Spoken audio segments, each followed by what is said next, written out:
Hello guys, welcome छ हजुरहरूलाई मेरो मिनी ब्लगमा। आज चाहिँ हामी चाहिँ अब नेपालबाट हामीलाई नासु पठाएको थियो छोरीले। यता दुलै अनि छोरीले बोलाएको थियो, उहाँलाई पठाएको थियो। आज चाहिँ हामी खाना के खाना लाग्छौँ देखाउँछु हजुरहरूलाई। साथीहरु, आज चाहिँ दिदीले इमिला पठाइदिएको थिए। हामी इमिला खाँदैछौँ, हजुरहरू पनि खाने आउनु होला ल। गाइस, अस्ति नेपालबाट नानुले इमिला पठाउनु भएको थियो। आज चाहिँ बेङ्गलोर पुगे अनि खाने बे आइजानु ल, हामीहरू सब मिलेर खाना लाग्छौँ। अब चाहिँ यसलाई हामी काट्छौँ अनि राम्रोसँग यसमा मसला हालेर अनि खान्छौँ। यो चाहिँ हामीले चटनी बनाएको चुकको लागि। पहिले यसलाई राख्छौँ, पहिला यसलाई काटेर त्यसपछि लगाउँछौँ। चाहिँ छोरी छिल्दैछन्, अब छिलेर रेडी भइसक्यो, अब काट्नु बाँकी छ। हाम्रो चाहिँ मुखमा पानी आइसक्यो गाइस।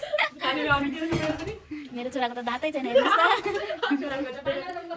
यसलाई चाहिँ फ्रिजरमा राखेको थियौँ दुलैले। यो चाहिँ पुरा बरफ भइसक्यो रहेछ।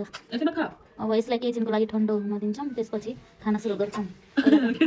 यसलाई केही राख्दाखेरि चाहिँ ठन्डो भइसक्यो अनि यसमा चाहिँ हामीले चटनी मिक्स गऱ्यौँ। चटनीमा चाहिँ हामीले धेरै लसुन अनि खुर्सानी अनि नुन राख्यौँ अनि थोडा कोदेको धुलो पिठो के भन्छ अलिकति सक्खर राखिदियौँ अनि त्यसपछि अलिकति तेल राख्यौँ माथिबाट,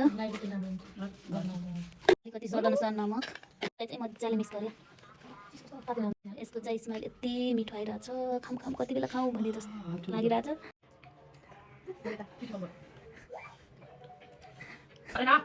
यताको दाँत जस्तो दाँत पनि छैन, त्यो पनि खाइरहेछ। साथीहरू रेडी भइसक्यो, अब खाँदैछौँ। धेरै दिनपछि खाएर यति मिठो लागिरहेछ।